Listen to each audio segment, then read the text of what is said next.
But you did meet, in fact, with Neil Bruce, and Neil Bruce, of course, is who? The CEO of SNC Lavalin, correct? That's correct.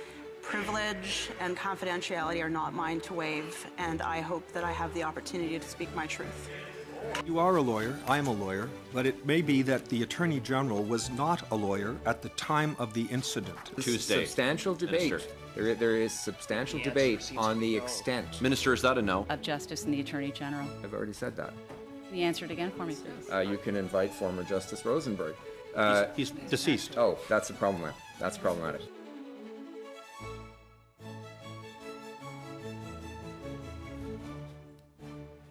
Good morning, everyone, and welcome to the Standing Committee on Justice and Human Rights. As we move forward with our meetings on remediation agreements, the Shawcross Doctrine, and the discussions between the Office of the Attorney General and government colleagues related to SNC Lavalin. This is an important meeting where Canadians will be able to hear answers as to questions that are swirling around. And I want to set out some rules for these meetings. Because of the fact that we want to give people the opportunity to pose questions fairly, and the time limits are set, I want to make sure that people's questions are answered so that witnesses have the right to answer the question, but that witnesses need to be succinct in their answers so as not to take away the time from people on their questions. I will strictly monitor the time limits. I'm usually very flexible as a chair on time, but here we're going to stick with 6 minutes, 6 minutes, 6 minutes so that we give everybody a fair shot to get through the rounds and everybody gets their questions in. Donc, je demanderai à tous les témoins d'être assez succincts. I would ask all witnesses to provide short answers, and Mr. Fortin, it's really a pleasure to have you with us here today. A meeting on this subject, we're joined by the Honorable David Lametti, Minister of Justice and Attorney General of Canada. Et nous sommes aussi accompagnés par Madame Nathalie G. We also have with us Ms. Nathalie G. Drouin, Deputy Minister of Justice and Deputy Attorney General of Canada. We will hear the witnesses. I would ask Mr. Lametti to please begin.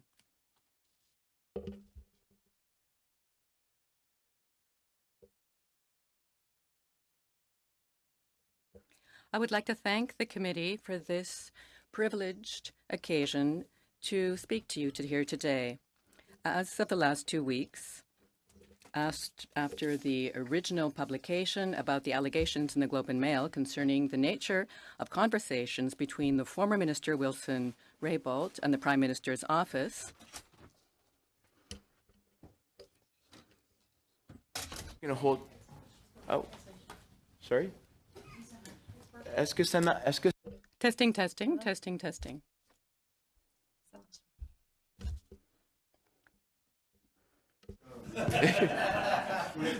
Mais c'est très important d'avoir la traduction.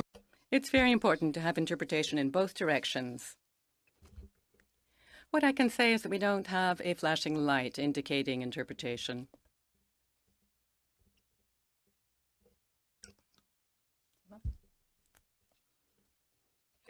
Okay, ça va?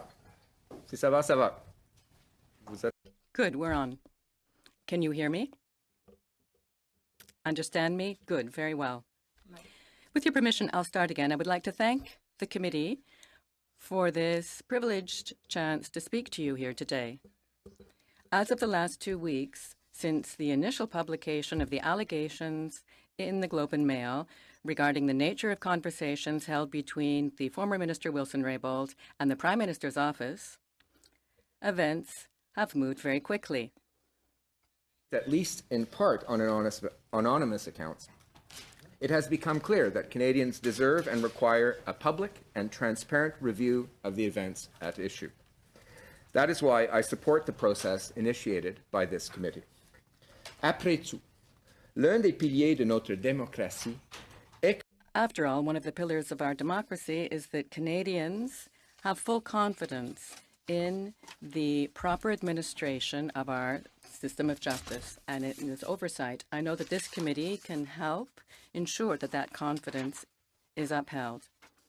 There is no doubt, there is no question, indeed, that the Attorney General of Canada plays an important role in upholding the rule of law in Canada. We must not doubt whatsoever the government's commitment to upholding the role that the Attorney General must play. That said, I would like to take a moment to say a few things about what I may and what I may not discuss here today. Although the facts remain uncertain, those that have come forward so far raise serious questions about the manner in which decisions to initiate prosecutions are made. With the transparency they deserve, but in such a way that preserves rather than undermines the following: the right to a fair hearing in cases that are currently active, the integrity of the position of the Director of Public Prosecutions, and the rule of law in our country more generally. Furthermore, any responsible review must account for the fact that SNC Lavalin is currently engaged in 2 legal proceedings involving matters related to the subjects under consideration today. In other words, we must recognize that transparency can only happen if we approach conversations like today and the ones that will follow in a considered and responsible manner. Here's what I can talk about. There are 3 areas that I will be able to speak to today. The 3 areas reflect the 3 topics identified in the motion that this committee passed last week. First, the Shawcross Doctrine, as well as its general implications to the matter at issue. Second, discussions between the Office of the Attorney General and government colleagues. And third, remediation agreements. First, I want to be clear with the committee that while I had a general knowledge of this matter as a Montreal MP, I did not speak with the Prime Minister or any member of his office about it prior to my appointment as Attorney General. Second, I am ready to discuss legal parameters concerning the role of the Attorney General in Canada and how those of us who are granted the honor and responsibility of the position must interact in Cabinet. My view is that while the Attorney General must be able to make decisions independent of partisan considerations or direction, the Attorney General is also not an island. These are not easy decisions that face any Attorney General, and his or her ability to get the answer right on behalf of all Canadians is only improved through discussion and debate with the rest of Cabinet and the experiences and views that they reflect. For the purposes of this committee, it is important to understand what this relationship means in terms of what may or may not be protected by legal privilege. Privileged conversations will only occur between a lawyer and a client when the purpose of the conversations is to seek or give legal advice and the communication is intended to be confidential. In my view, there will be many instances where a conversation between an Attorney General and his or her Cabinet colleagues will not necessarily be in the framework of a solicitor-client relationship and therefore not be protected by this privilege. In particular, the Shawcross Doctrine contemplates that where the Attorney General and not Cabinet is the final decision maker, he or she may consult his Cabinet colleagues. Conversations of this nature are not inherently privileged by solicitor-client privilege. There is a range of opinions in both case law and academic commentary as to what aspects of these conversations might be covered by solicitor-client privilege. Let me be very clear. I am not saying that there should be a rush to a comprehensive waiver of privilege without the benefit of details and regardless of any impact on ongoing legal proceedings, as some on the opposition benches have suggested should be the case. What I am saying, however, is that a policy debate between an Attorney General and a colleague at Cabinet concerning a decision of the that the Attorney General must make is not inherently covered by solicitor-client privilege, whatever other protections may apply depending on the facts of the case. Finally, if it remains helpful to this committee, I believe we can discuss remediation agreements in general. It may be helpful for Canadians to understand some of the reasons why Canada has the mechanism in place, why other countries, such as the United States and the United Kingdom, also use them, and how they work in practice. I can also speak to the kinds of circumstances where a remediation agreement might be available.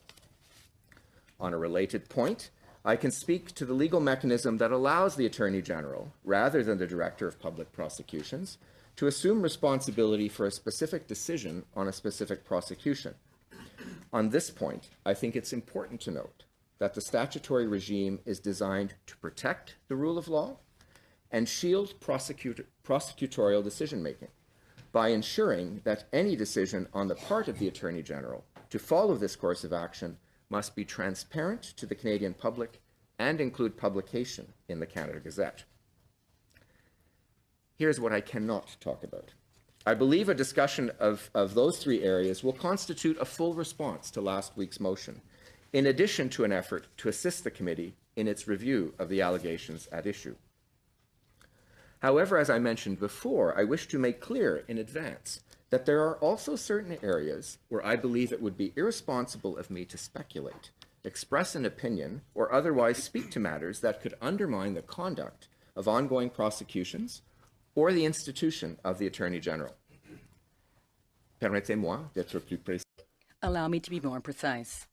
First, I will not be able today to speculate on conversations in which I have not participated. I think it's quite relevant that I speak of the fact that the former Attorney General has not issued any directives in the SNC Lavalin case, nor in the framework of any other specific prosecution, given that nothing has been published in the Canada Gazette. However, I'm not aware of any details of any conversations between her and the Prime Minister and or the Prime Minister's office, other than for what the Prime Minister has made public. Second, as I mentioned already, I will not be able to speak of matters covered by the solicitor-client privilege. As does any attorney, the Attorney General has a legal and ethical duty to protect the confidentiality of communications between attorneys and their clients. For any Attorney General, it becomes all the more essential to respect these obligations when they involve the public interest. Likewise, I will not speak of questions and matters covered by litigation privilege. These are matters which, were they disclosed, would compromise the Director of Public Prosecutions or the government's ability to pursue any legal matter currently underway or being considered. Third, I cannot speak of matters discussed in Cabinet or with my Cabinet colleagues. Canada has a long tradition of protecting the confidentiality of such discussions. Fourth, I cannot speak of any legal case currently before the courts. Such a restriction, normally called a sub judice convention, a convention regarding to matters before the courts, are essential. They protect the constitutional independence of the judicial process in Canada. Thus, I will not be able to answer any question about any matter before the courts. This will include any discussion I have had as an Attorney General on the good sense of proceeding or not proceeding with a remediation agreement with SNC Lavalin. Remain a lawyer, which is a profession that I have done my very best to honor for the past 25 years, first as a clerk at the Supreme Court of Canada, then as a professor of law in the law faculty at McGill University. I continue to take these obligations very seriously, and as such, I will do my best to ensure that my answers today are as transparent and candid as they can be, while still making clear to you any obligations of confidentiality that I owe to my client, Canada, that I understand myself to owe. Thank you. I now turn the floor over to my Deputy Minister. Madame Drouin. Merci, Monsieur le Ministre. Bon matin. Ms. Drouin, thank you, Mr. Minister. Good morning, Chair and members of the committee. He said, it is my goal this morning to be candid and transparent with you and to respond to your questions with as much relevant information as I can. On logistics, please ask me your questions in the official language of your choice, and I will do my best to answer in the same language. However, you may notice that I am more comfortable in my first language, so if I feel that I will be more precise, I will speak in French. J'aimerais commencer par décrire mon... I would like to begin by describing my dual role as the Deputy Minister of Justice and Deputy Attorney General of Canada. I've been in this position since June 2017. In both these roles, I support the Minister of Justice and Attorney General of Canada in fulfilling his or her responsibilities. My functions include giving legal advice and coordinating the legal advice given by the Department of Justice, supporting the development of legislation and policy that fall within the justice portfolio, as well as acting as the formal representative of the Crown in all civil litigation involving the Government of Canada. These functions implicate a number of principles that Mr. Lametti set out for you today and that have been the subject of public commentary. Deputy Minister and Deputy Attorney General, I am involved in communications that are solicitor-client privilege, where I have also the duty of confidentiality, and where maybe a matter can be considered to be protected by the cabinet confidence. Sometime one, sometime two, sometime all of the three principles will apply to these communications, and sometime none of the principles will apply. Whether the principles apply in a given situation is highly fact-dependent. I would like now to talk about the role and speak a little bit about the Public Prosecution Service of Canada, which is really separate and distinct from the Department of Justice. The Attorney General is supported by the DPP, the Director of Public Prosecution, and please note that the DPP is also a Deputy Attorney General of Canada. The DPP is responsible for initiating and conducting federal criminal prosecution on behalf of the Crown. The DPP's role is separate and distinct from mine. Et bien que la directrice des... While the DPP is responsible for conducting federal criminal prosecutions, I can support and provide legal advice to the Attorney General of Canada in exercising his powers under the Director of Public Prosecutions Act. One recent example is the support the department gave to the Attorney General in regards to the directive related to prosecutions of HIV non-disclosure cases. I have no involvement or role in any prosecution, and in fact, I am not privy to any evidence in regards to prosecutions. That is entirely the DPP's role. In my role as both a public servant and a lawyer, with the support of my department, I strive to provide government decision-makers with all of the professional and non-partisan advice they need to carry out their duties.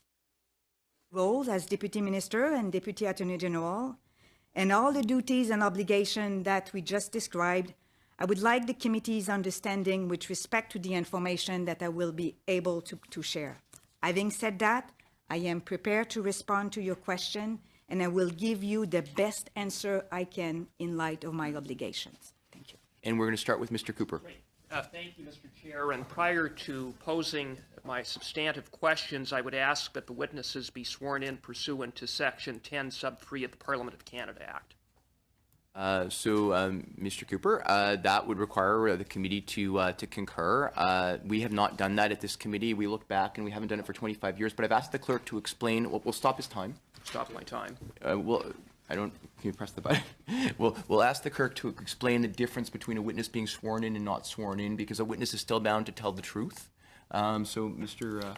Clerk? Oui, effectivement, Monsieur le Président, vous avez... Yes, indeed, Chair, you are correct on this. Whether a witness has been sworn in before a parliamentary committee or has solemnly declared they would tell the truth or not, they must tell the truth when they bear witness before a committee, whether they're sworn in to do so or not. The only thing that a swearing in does, what it changes, is that a committee member having evidence that a witness has lied may report this to the House. And the House might theoretically decided to withdraw the protection under parliamentary privilege, which covers the testimony, and this then might lead to a perjury charge being laid. by the Crown. But in 50 years and more, that's never actually occurred. So, Mr. Chair, witnesses are held to tell the truth whether they're sworn in or not. If they are sworn in, of course, there are specific consequences. Either sworn in or not. The only difference is the charge of perjury if Parliament. Okay, so That's true. so the committee is aware. I think in order, Mr. Cooper, to not have, unless you want to have a long debate, can the committee just vote? Would that be okay? That's fine. Okay, perfect. So the motion by Mr. Yes, of course. The motion by Mr. Cooper is for the witnesses to be sworn in, and I will ask the clerk to then do a recorded vote. If you're voting yes, you're in favor of the motion of the witnesses to be sworn in. If you're voting no, you're voting against the witnesses being sworn in. Mr. Clerk. Monsieur Boissonneau? No. Mr. Essasi? No. Mr. Fraser? No. Ms. Khalid? No. Mr. McKinnon? No. Mr. Barrett? Yes. Mr. Cooper? Yes. Ms. Wright? Yes. Mr. Rankin? Yes. In favor 4, 4. In favor 5. Okay. The motion is defeated. Mr. Cooper, you're back on your questions. You are 20 seconds in. Right. Well, thank you. And I guess the fact that Liberal members voted against having the witnesses sworn in to be here under oath speaks for itself. So I'll start with Mr. Lametti. Thank you for being here. First off, did you discuss your testimony with anyone prior to coming to today's meeting? I discussed it with my team. Other discussions that I have had would be covered by solicitor-client privilege. Thank you. Now, I believe I heard you say in your opening statement that prior to being appointed to Cabinet, you did not discuss the SNC Lavalin prosecution with the Prime Minister or anyone in the PMO. Is that correct? That's correct. Not with Gerald Butts, not with Matthew Bouchard, not with Katie Telford. That's correct. Okay, thank you. Now, prior to being appointed to Cabinet, during your time as a Member of Parliament and as Parliamentary Secretary, did you meet with SNC Lavalin at any time? I believe the lobbying record shows that I did meet with SNC Lavalin in May of 2017. I must admit, I have no strong recollection of that meeting. As you know, as Parliamentary Secretary to the Minister of Innovation, I have to interact with people across Canada. I met with people in my office. I met with people across the country. Okay. I believe the precise lobbying record shows that the topics they listed were all ISED files, and justice issues were not part of the specific lobby record on my name. Thank you, Minister. Let me refresh your memory, if I may.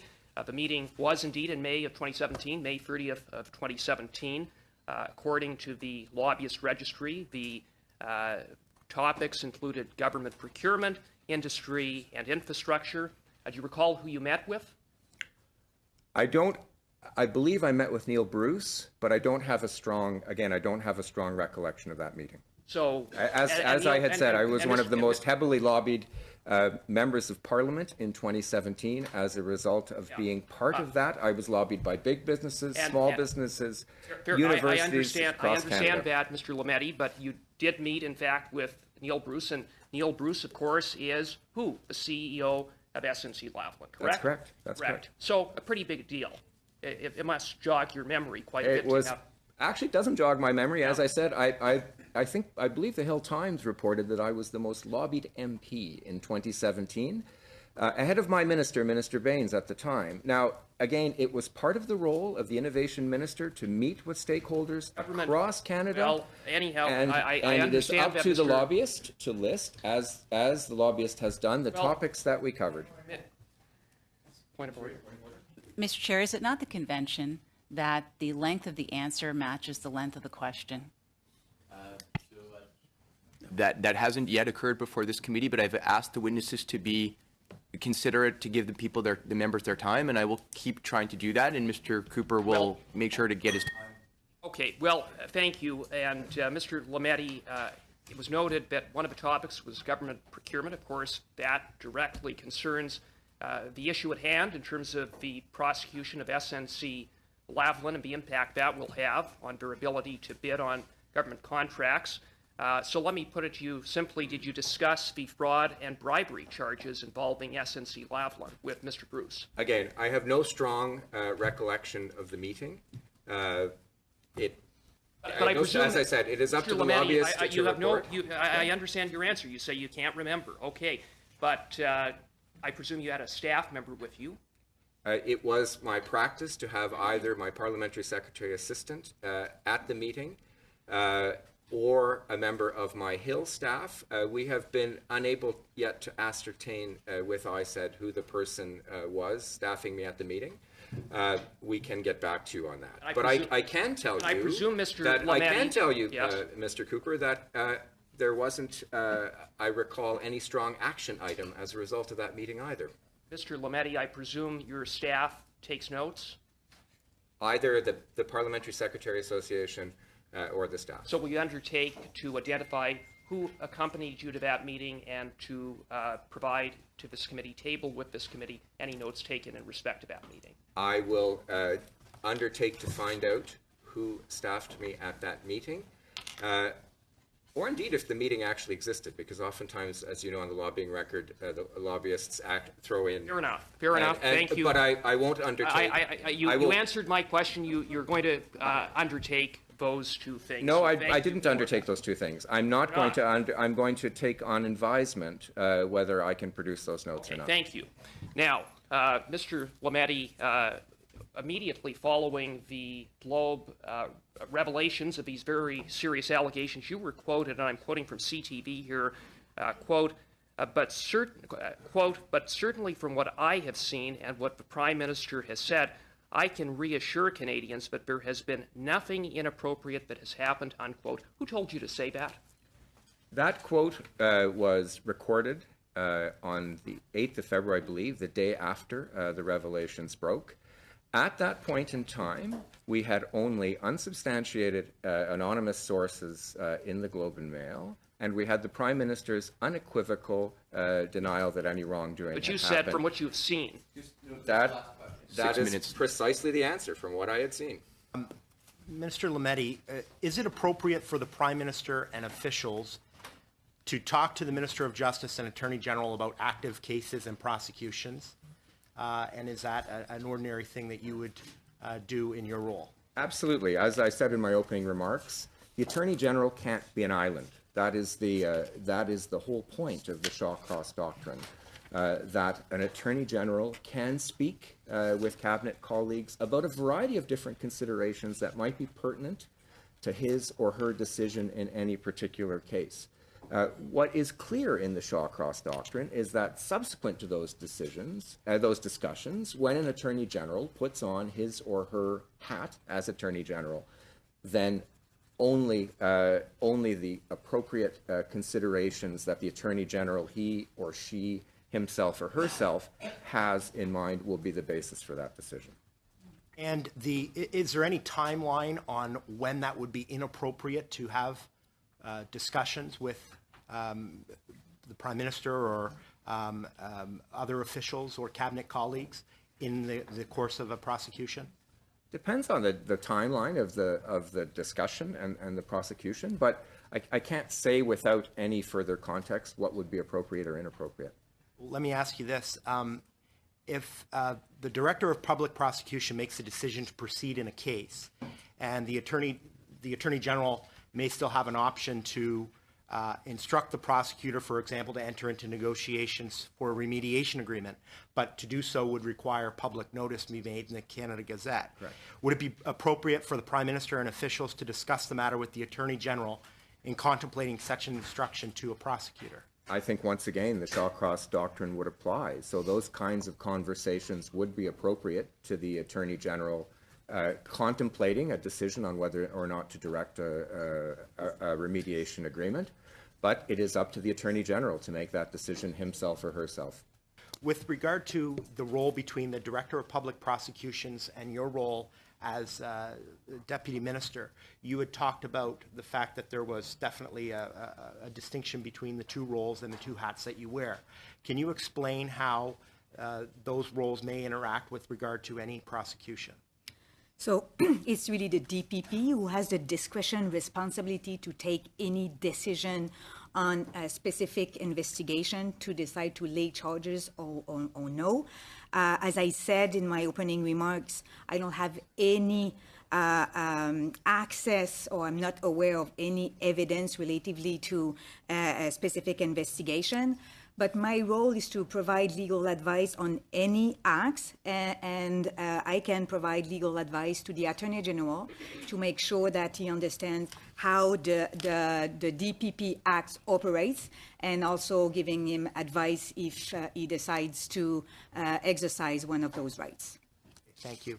And Minister Lametti, just going back to the appropriateness of conversations with Cabinet colleagues, I assume that so far in your role as Minister of Justice and Attorney General, you have had some of those conversations, and that would be an ordinary thing that you would do in your role. Absolutely. It is part of the familiarization, if you will, with the dossiers that I have to work with in my time as Attorney General.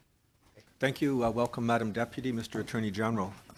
My first question is to you, Mr. Attorney General. Yesterday, in an unprecedented event, the former Attorney General rose in the House of Commons and asked if she could speak her truth. I have said that I am seeking counsel on this matter of what I can and cannot say.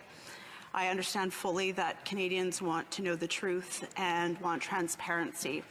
Privilege and confidentiality are not mine to waive, and I hope that I have the opportunity to speak my truth.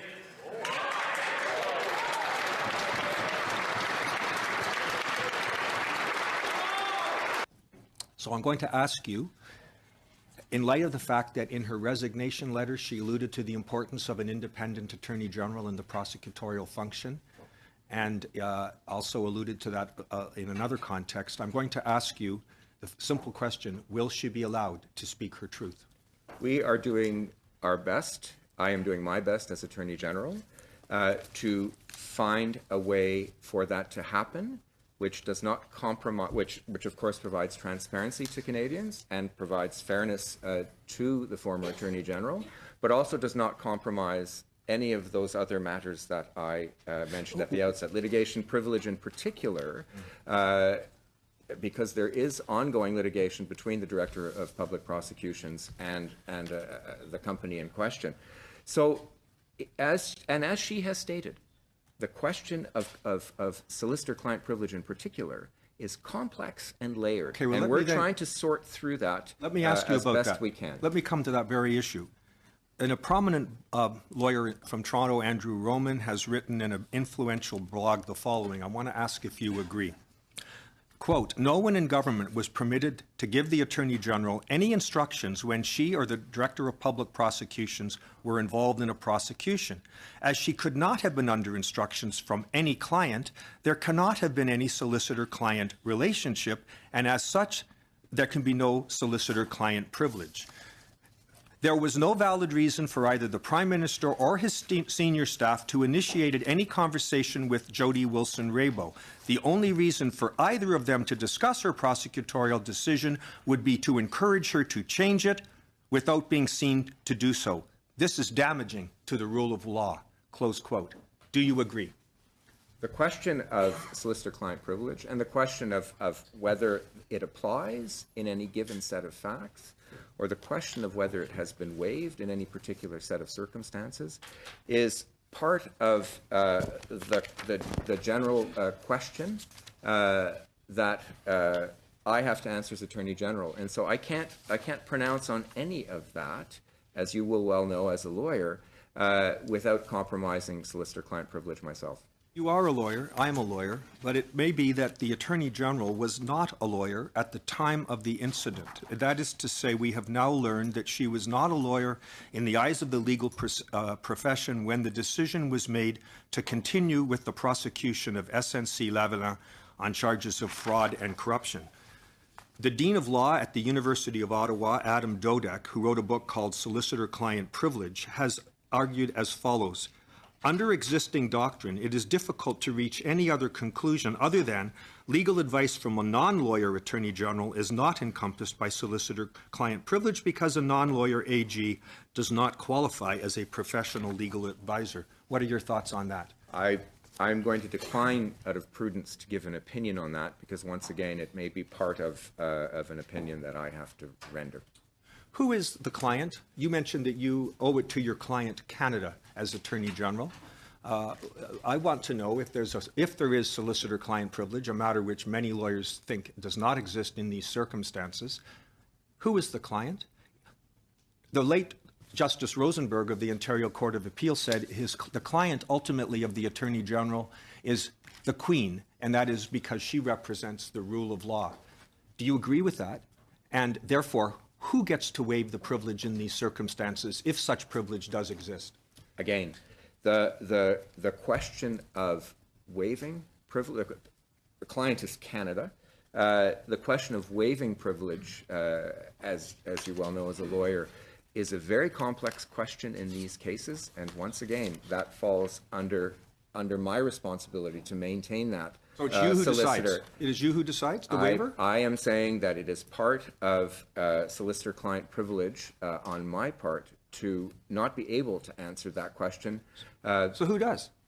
Again, it's not a question as for the reasons discussed. It's a question that I cannot answer here. So we may not have anybody that can waive privilege. You can invite Professor Dodek, I believe you have, for his opinion. You can invite other experts. You can invite former Justice Rosenberg. He's deceased. Oh, that's problematic. You can invite other experts. I am currently the Attorney General for Canada. I am currently, as the Prime Minister has said, advising the Prime Minister on these matters. So I am covered by solicitor-client privilege. I simply cannot answer that. I accept that. But when we keep hearing about waiver of privilege, if that exists, we never get to know who gets to waive it. Is it the Prime Minister? Who is it? Again, that is a very complex and layered question. Layered question, but it seems to go fundamentally to this. Can I ask you a final question? You will see in the academic literature that there is a dispute. Yes. So I cannot pronounce on that. Can I ask you this final question? Like 45 seconds. So your last question. Yeah. You mentioned cabinet confidentiality as well. Can it be invoked with respect to conversations between an Attorney General and Prime Minister office officials such as Mr. Butts or others? Does it exist in that context? Once again, you will know as a lawyer that I have been asked to give a legal opinion. That is an ongoing continuum, as other legal writers have described solicitor-client privilege, and that is part of the continuum. I simply cannot answer that question. Thank you. You mentioned in your opening remarks the importance of remediation agreements and that we have this framework here in Canada. Could you share with us why a framework of remediation agreements is necessary in Canada and why it was put into law? Certainly, I can do that. A remediation agreement is another way that criminal behavior, serious criminal behavior, can be prosecuted. It is another tool in the toolkit of our Director of Public Prosecutions to go out and punish serious criminal behavior without endangering innocent third parties, such as employees, such as pensioners, such as third-party contractors and subcontractors who may be working on these various projects, because it doesn't put the viability of the company itself in question, but rather allows those to be prosecuted for the company to pay very serious penalties and for supervision to be imposed on the company so that any corporate criminality as part of its culture can be changed. It's a very important thing. Our allies have it, the United States, the UK, Australia's contemplating it. It is an important element in the arsenal for combating serious fraud internationally. I have a question now related to something that came up during question period in the House of Commons on Wednesday. Our Conservative colleague, Ms. Wright, asked, and I quote from the Hansard, I would ask the Member of Parliament from Montreal, it so happens, what he knows about the SNC Lavalin case. What do you think she meant by this? I have no idea, really. I am a proud Montrealer. I am a Montrealer by choice. I chose to reside in Montreal. And in Montreal, at McGill, I was trained in both French and English, common and civil law. I am bilingual. I've lived in Montreal for 30 years now. I've had my children there, and my children have been educated in Montreal. So it is really off the wall to suggest that an MP for Montreal would be incapable of playing the role of the Attorney General in any situation whatsoever, but especially in this case. I find this quite shocking. I'm a proud Montrealer, a proud Quebecer, and a proud Canadian, and I'm most proud of the fact that I live in a very dynamic French city, Francophone city such as Montreal. I wasn't able to speak French before I got to the St. John campus. So I congratulate you on that. I am proud to have a Francophone from Quebec in the role of Attorney General. I think it's important to ask whether you're aware that the Conservative Party appointed only 3 ministers of justice from Quebec throughout the entire history of the Conservative Party.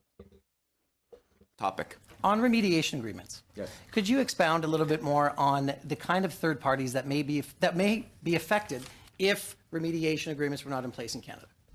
Well, depending on the nature of the company, certainly employees. Let's say in any scenario, the company ceases to exist. Employees lose their jobs. The funds of pensioners become jeopardized, and that's certainly an issue, a policy issue that needs to be taken into account. The third-party suppliers, innocent third-party suppliers who may be selling materials or services to a company, subcontractors, depending on the context of the industry. All of these people are innocent. All of these people did not partake in any kind of criminal behavior. And oftentimes other people in the company. Companies are large, companies can be a large entity in which only a very few people were participating in the kind of criminal activity that would be targeted by a remediation agreement.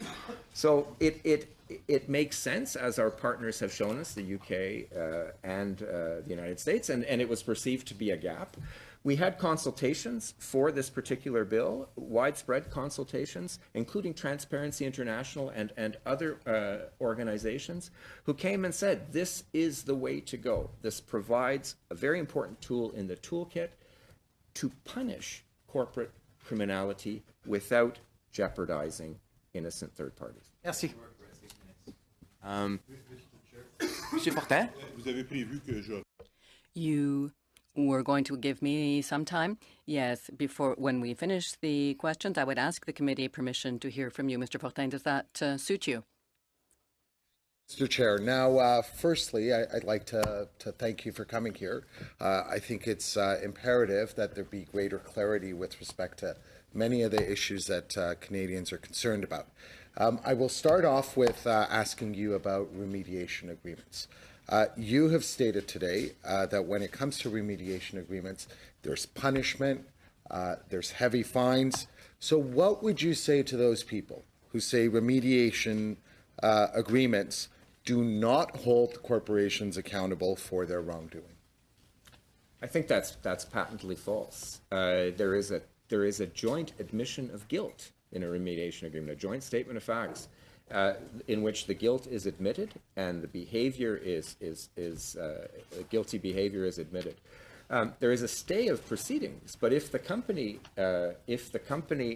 departs from that, the criminal proceedings can start again. So it is another way of punishing. It is by no means a sweetheart deal or anything like that. Perhaps the deputy would like to add if I've missed anything. No, I think you had it right. Maybe just to add, the other goal is really to bring compliance in a specific corporation, and saving also innocent victims and third parties. And I would like also to say not only employees, pensioners, but small shareholders also. Now, if we can move to another issue that is of concern to many, given what we have heard, and this is an issue that you have alluded to. I'm speaking about the Shawcross doctrine. Now, next week, we will have the opportunity to hear from experts. But as you know, the Shawcross doctrine fuses together various principles. Can you unpack those principles, the ones that, in your opinion, are relevant? Well, again, as I said in my opening remarks, the Shaw-Cross principle protects the unique role of the Attorney General to make decisions which are of his or her responsibility. But it also recognizes that the Attorney General is not an island, that there are various kinds of considerations that an Attorney General would be wise to take into account. And as Lord Simon said in the famous quote on Shaw-Cross, an Attorney General might be a fool to not take those into account. So it recognizes that there will be conversations that need to happen on a variety of different issues. Once you take that into account, it is a question that will always have to be answered on the facts. And so speculating further on what is appropriate or inappropriate would be impossible for me to do. So I understand it. There can be many discussions, but ultimately or eventually, the decision is the Attorney General's decision. That's right. As Lord Shaw-Cross said, it's his. In this case, it's his to make. I would say it's his or hers to make. And you have said that you will refrain from speculating. But in your opinion, is the Shaw-Cross doctrine and the principles, are they objective or are they subjective? Well, somewhere the answer is somewhere in between, because the facts will always be, in a sense, subjective in the eye of the beholder. So it's not there's not a clear answer to that question. Any good lawyer will be able to spin objectivity into subjectivity and vice versa. So I'm not going to do that. But I am going to say that it's a difficult question in each and every case to be resolved on its various facts by the parties who are involved in it. So you have on several occasions today, you have said the Attorney General is not an island.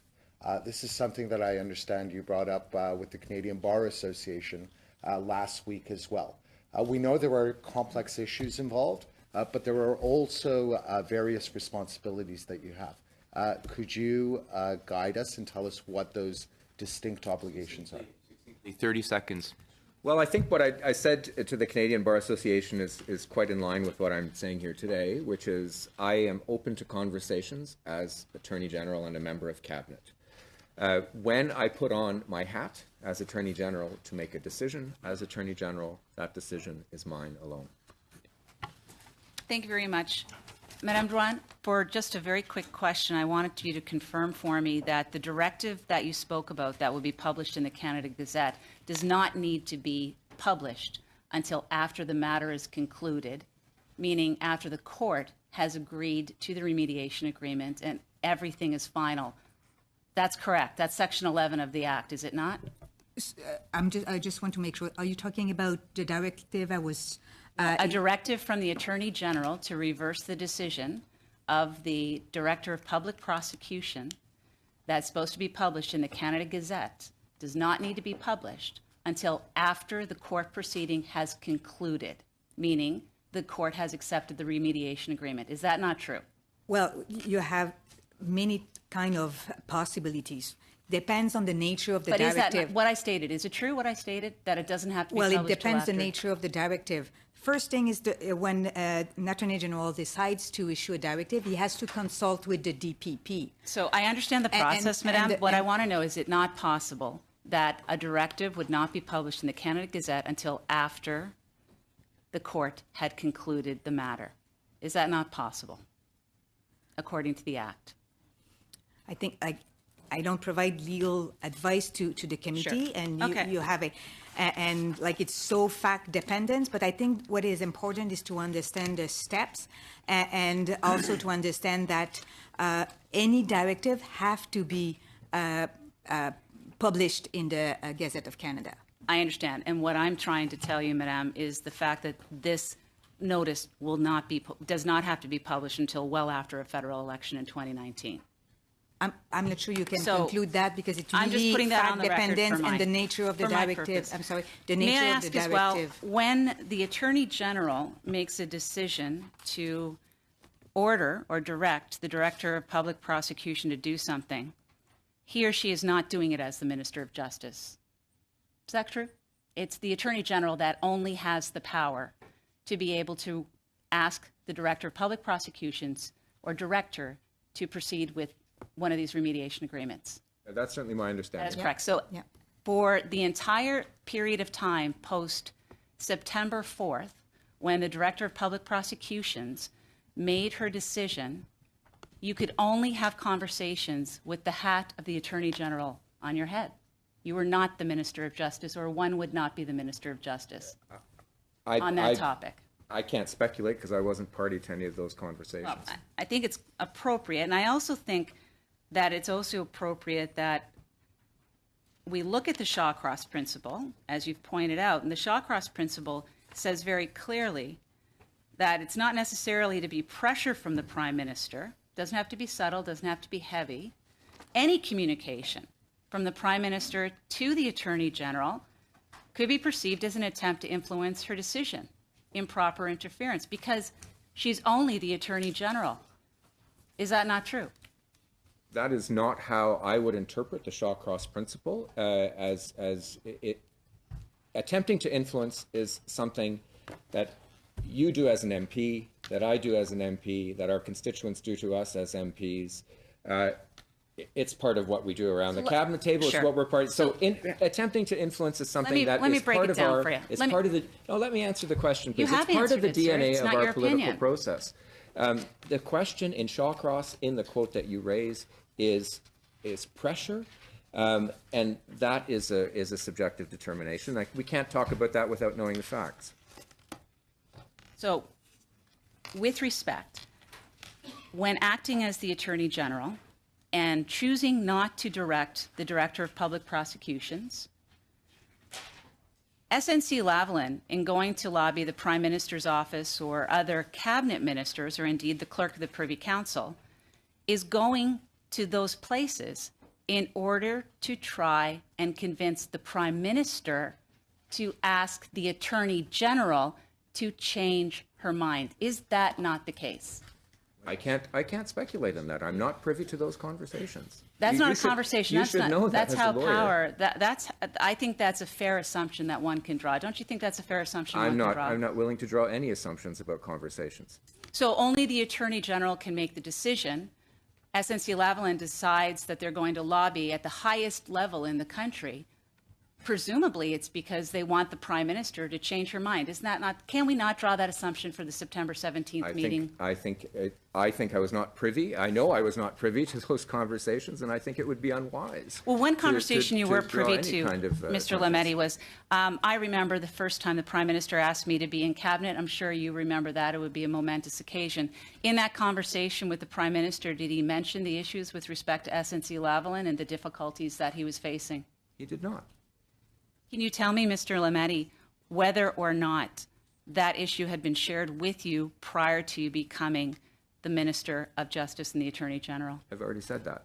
Can you answer it again for me, please? I did not. I had a general knowledge. I believe you asked me this in the House of Commons. I had a general knowledge of this as a Montreal MP of the issue. So, Mr. Lametti, Globe and Mail's reporting that there's a cabinet meeting. I'm not going to ask you about the contents of the cabinet meeting. It's more of a hypothetical. Pretend you're the Attorney General, as you are. You're sitting in a cabinet meeting where a former Attorney General alleges that there was improper influence on her at that time. As the current Attorney General, do you have an obligation to resign? I am going to rely on cabinet cabinet. Not asking about what happened, but in order to uphold the justice in the country, do you not have an obligation to resign? Ms. Wright, time is exceeded. I'll give Mr. Lametti a chance to answer the question, and then we'll move to the next questioner. I can't answer that question as a result of cabinet confidentiality, on the basis of cabinet confidentiality. Thank you, Chair, and thank you to our witnesses. Merci, Madame. Thank you to Ms. Drouin. Thank you for being here with us.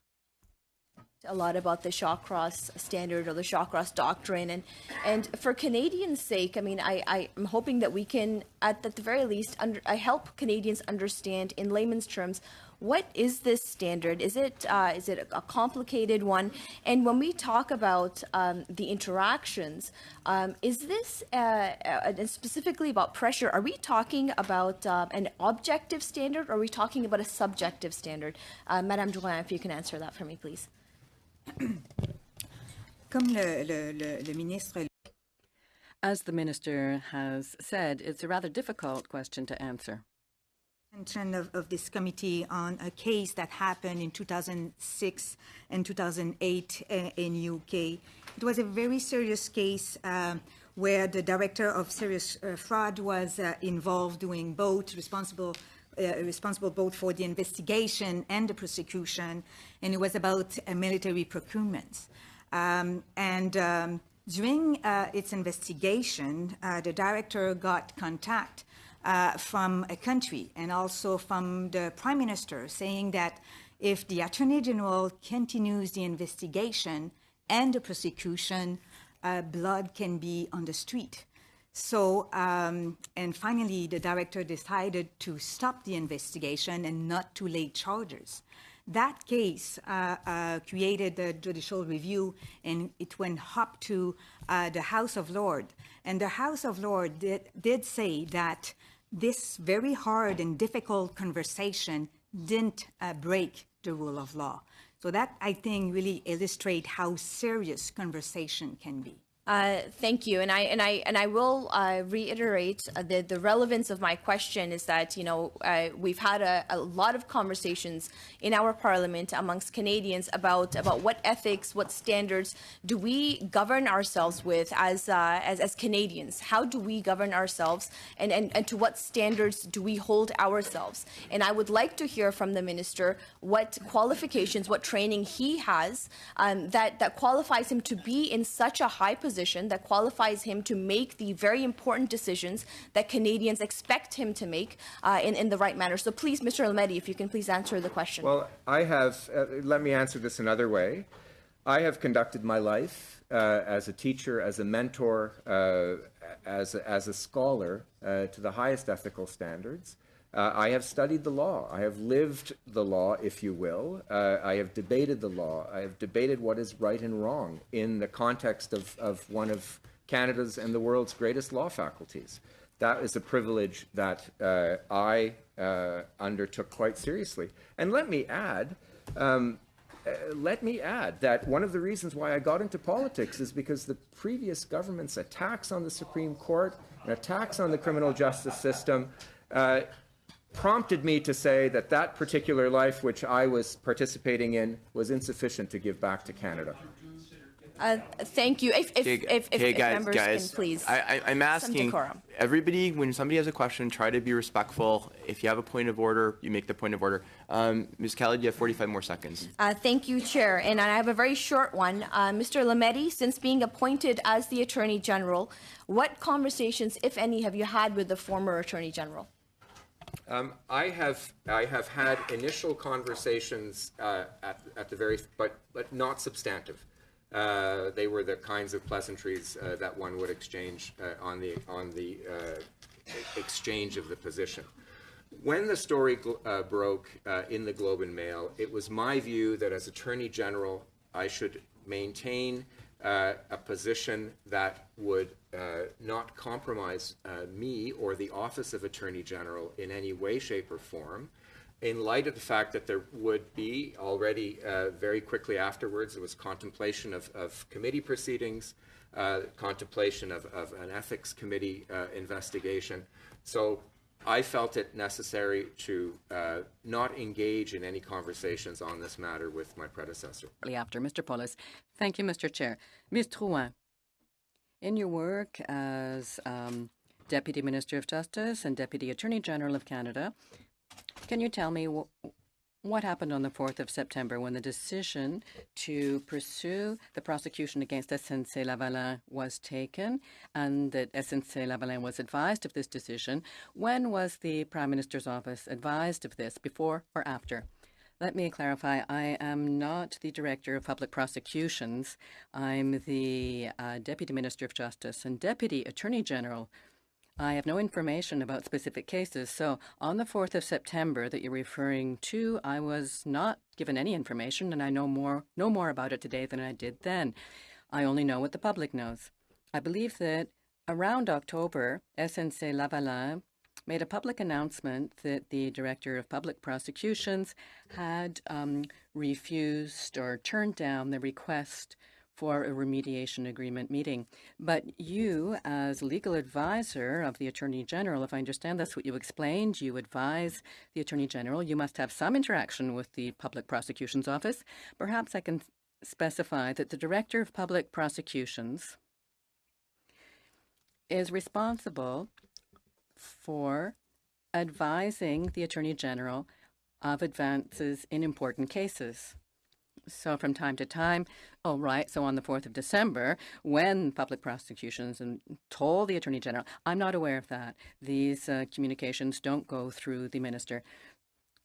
So I can't tell you who knew what when. These conversations might have occurred, might not have occurred on any specific files between the Director of Public Prosecutions and the Attorney General. When the Prime Minister's office asked Ms. Raybould on the 17th of December to meet, did Ms. Raybould ask you for any legal advice before that meeting? In my role, I have many conversations with ministers, and I support the minister and the Attorney General in their roles. But, of course, we have been mentioning the privileges, the litigation and solicitor-client privileges, so I can't tell you what advice I may or may not have given. Very well, then. There's a legal privilege that covers these issues, so you can't tell us whether Ms. Raybould asked you for legal advice before meeting anyone on the 17th of September. Yes, that's my response. Same thing with the 5th of September meeting with Mr. Butts at the Chateau Laurier. I can't even tell you whether I was aware or not of any discussions that might have been underway. We do speak regularly. It is my role to equip a minister or attorney general, if I can put it that way, to fulfill their roles. But when I do so, this is under the legal privilege. Thank you, Ms. Drouin. Mr. Lametti, before you were sworn in, and you were sworn in on the 14th of January, before that, did Prime Minister Trudeau discuss the SNC Lavalin file with you? I've responded to that. No. No discussions. Okay. Mr. Drouin, when did the Director of Public Prosecutions inform PCO, the Privy Council Office, PMO, and the Minister of Justice about the outcome of the deferred prosecution agreement? When did the Prime Minister know? So first, there is no direct communication in any specific case between the PMO and the DPP. The obligation of the DPP to report on specific case and to provide information to the Attorney General is really to provide information to the Attorney General as the Attorney General and not the Minister of Justice. And the DPP does that on a regular basis on high-profile cases. Okay. Mr. Attorney General, both you and the Prime Minister have said that you're preparing a legal opinion on solicitor-client privilege in relation to the former Attorney General, Ms. Wilson-Raybould. Now, lawyers I've consulted with say that solicitor-client privilege is far more limited than your government appears to understand. It applies only to communication between a lawyer and client for the purpose of giving or obtaining legal advice, not every single utterance. So you have the benefit of more than 5,000 employees at the Department of Justice, and they're at your disposal. So it's our understanding that the former Attorney General, Ms. Wilson-Raybould, will appear here on Tuesday. Will your legal opinion be prepared in advance of that meeting? As the former Attorney General has stated, the question of solicitor-client privilege is complex and layered. Will it be ready for Tuesday? Substantial debate. There is substantial debate on the extent. Minister, is that a no? It is a continuum, and I can't answer the question because the question itself, the answer to the question is covered by solicitor-client privilege. Thank you. My I want to start by saying I know you, sir, to be a highly competent and ethical lawyer who I hold in very high regard. In response to my colleague, Ms. Raitt, you said you won't make any assumptions about a particular matter. Yet, on February 10th to CTV, quote, you said this, quote, the Prime Minister has said these allegations about the bombshell Globe and Mail report are false. We haven't had any corroborating evidence there. There hasn't been anything to my mind that justifies a committee to investigate. Minister Lametti, would you support, because of this perception, because these allegations are so important, would you support an emergency investigation on the Judicial Committee to talk about this and investigate who knew what when, who said what when? I'll let the committee decide. The committee is master of its own docket, but certainly from what I have seen and what the Prime Minister has said, I can reassure Canadians that there has been nothing inappropriate that has happened. But to be fair, you're only reassuring based on the Prime Minister's word. The entire story hinges on if that's true. Right. Why would you, as the Justice Minister, take the Prime Minister's word and not want an investigation to preserve the independence of the system? Again, all we've heard are allegations in a newspaper. The Prime Minister has said that these allegations are false. We haven't had any corroborating evidence there.